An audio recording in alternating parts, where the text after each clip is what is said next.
O Além da Notícia desta noite está falando sobre economia criativa e o potencial que cada um de nós tem de criar, de inovar e também de empreender.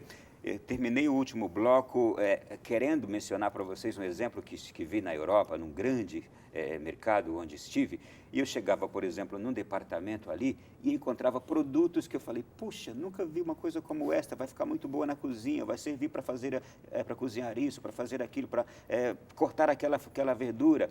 Cheguei num outro departamento, vi ali um outro produto, falei, puxa, mas que coisa, que ideia maravilhosa, isso aqui dá para colocar no guarda-roupa, dá para fazer isso.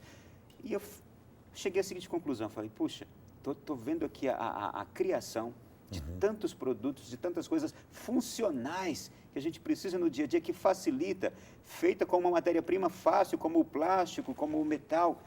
E não vi isso no Brasil, não conheço isso lá no Brasil. Será que somos menos criativos? Eu repasso a pergunta para vocês. Muito bem, né? Na verdade, eu acho que nós somos um povo extremamente criativo, mas que tem uma dificuldade em empreender, em tirar a criatividade da cabeça e colocá-la não somente no papel, mas colocá-la em prática. E aí tem uma série de questões atreladas, desde a dificuldade de se abrir uma empresa, de se ter acesso ao capital, de mobilizar a ideia e transformar em um produto, um serviço, enfim, N fatores. Mas o que nós precisamos é ter uma maior estrutura que possibilite desenvolver mercados, incentivar o pequeno empresário a se aventurar nos seus negócios. E aí também entra uma questão de cultura, Ronaldo. Porque no Brasil, todo mundo quer empreender, mas aí a hora que é colocado que talvez ele perca o seu patrimônio ao empreender, ele desiste de empreender, porque ele quer permanecer na sua zona de conforto. E não existe empreendimento sem risco associado, é inerente a novos produtos, a novos mercados. Então, essa também é uma questão que tem que ser ponderada. Agora, se você me permite, eu queria aqui colocar um ponto de reflexão. No Brasil, se fala muito em economia criativa associada ao micro e ao pequeno empreendedor. Aliás, essa era a minha compreensão sempre. Exatamente. E muitas vezes, de uma maneira equivocada, associada à economia sustentável, para a inclusão social. Na verdade, a economia criativa vai muito além disso. Trata do capital intelectual. Então, a gente compara um grande estúdio cinematográfico a uma produção local regional. Ambos são representantes da economia criativa. Uma grande joalheria, como, por exemplo, a brasileira Gaster, com um artesão que faz joias. Então, independente da escala, a Apple é uma empresa da economia criativa, o Google da mesma forma, um Uber, que trabalha com economia compartilhada, ou Common Things, que hoje se chama de uma outra corrente. E um feirante que está no meio da feira com uma ideia bem bacana para vender mais, para produzir mais, é também... Um feirante, um produtor rural que tem uma produção artesanal, que faça a sua geleia em baixa produção, baixa escala, também está apropriando a economia criativa.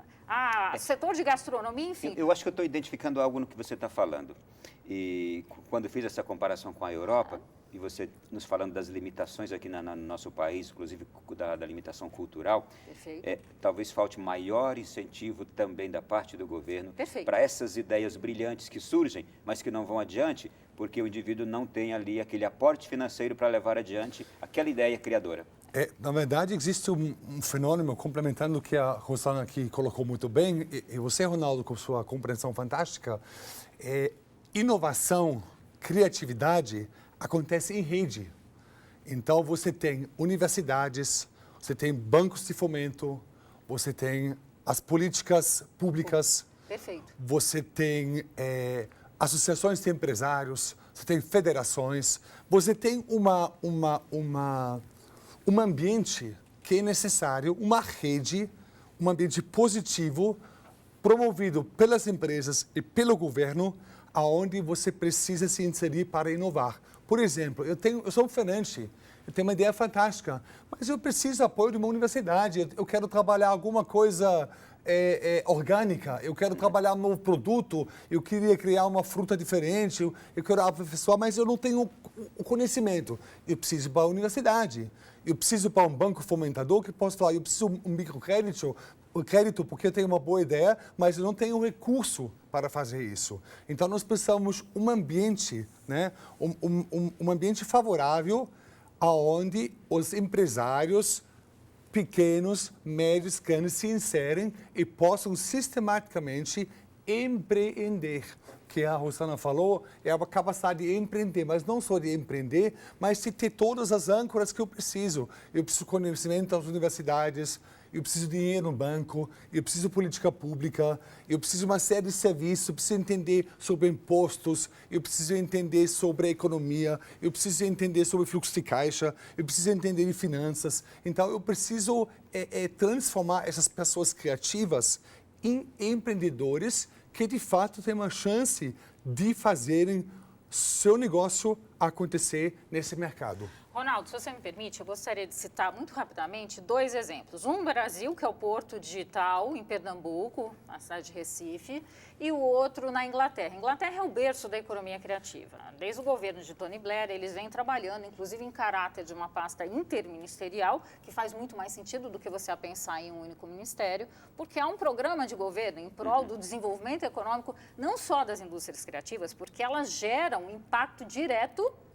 contributivo nas indústrias tradicionais, de novo, por meio de design, tecnologia e outros, né? Então, primeiro exemplo da Inglaterra. Lá tem um centro de referência chamado NAST, que é National, que é National Endowment for Science, Technology and the Arts. Então, é um centro com um caráter não governamental, que faz justamente essa articulação entre a academia, entre governo, entre possíveis investidores, trabalha com startups, que tem como propósito principal, vejam bem, mudar o mundo, fazer a diferença para o mundo. Então, a Inglaterra, enxergando como é que ela pode contribuir para o mundo, inclusive se apropriando de iniciativas que são desenvolvidas em outras nações. Então, aí você tem essa integração de clusters. Esse ecossistema necessário. É um ecossistema necessário. Sim. E um exemplo aqui nacional, que a gente deva se orgulhar muito e cada vez mais daqui para frente, é o Porto Digital de Pernambuco, Recife, onde você teve a associação de universidade, governo, desenvolvimento de linhas de incentivo, de empresários, de iniciativa privada, organizações não governamentais, para se montar um hub tecnológico, um polo digital. Então, talvez no Brasil, de uma maneira mais concreta, seja o melhor exemplo da articulação desses diversos agentes que são fundamentais, desses atores estratégicos, para compor um ecossistema de inovação que sustente as plataformas necessárias para desenvolver a economia criativa. Você está nos dizendo que a Inglaterra ela optou por privilegiar esse modelo e tem mantido esse privilégio ao modelo da economia criativa. E num momento de crise como esse, Peter e Rosana, que nós passamos no Brasil, se um de vocês dois fosse o atual presidente do Brasil, investiriam forte em economia criativa, inovação? Fortíssimo, fortíssimo. O caminho, na minha opinião, a Rosana vai falar e vai com certeza concordar com isso, é a inovação. Porque as formas tradicionais de gerar riqueza, de gerar emprego, de gerar renda, assim, de contribuir para o país, são esgotadas, né? Você percebe nessa crise que a gente está vivendo, tanto política, que acreditamos que seja parcialmente resolvida, tanto econômica, se continuarmos a fazer a mesma coisa, nós vamos ter os mesmos resultados.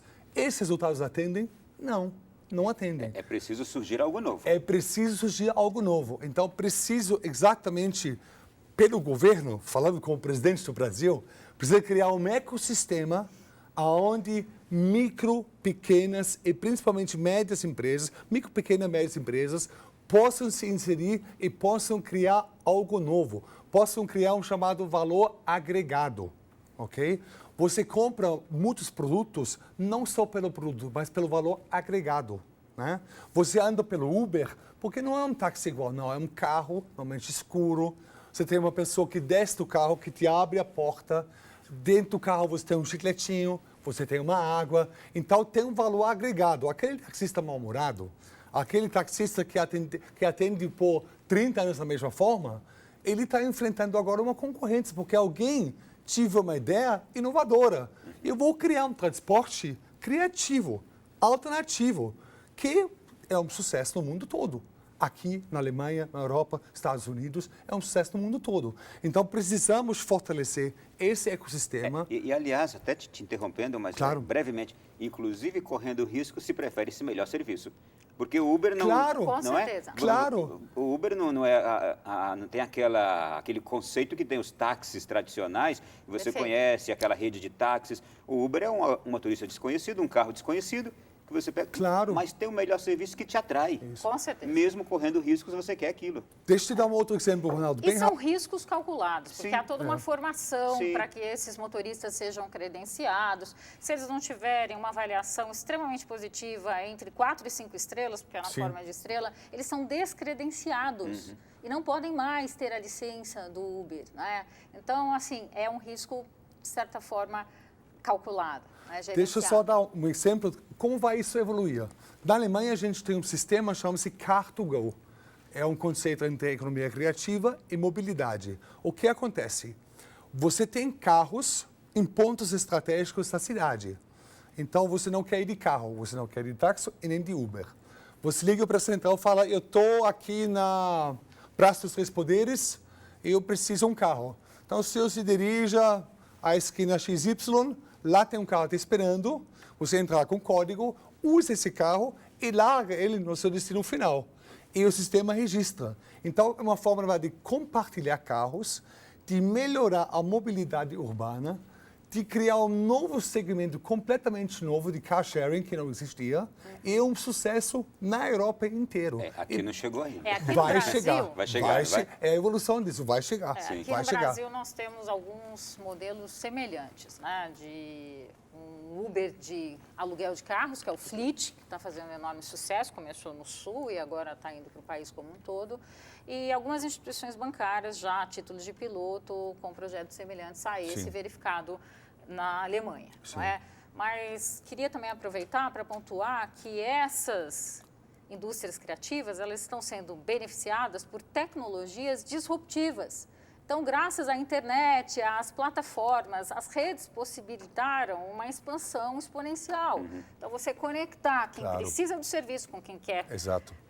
oferecer esse serviço por meio dessas plataformas tecnológicas. E aí não só o exemplo do Uber, do Airbnb, do Fleet e outros Sim. mais. Isso abre um horizonte enorme para negócios. E para responder ao seu questionamento, eu acredito que Rosana Presidente, por favor. economia criativa deva ser a prioridade na pauta de desenvolvimento, seja de um país, de um estado ou de um município. Agora, eu tenho um certo receio disso, Ronaldo. Recentemente, nós tivemos uma experiência não tão positiva a respeito.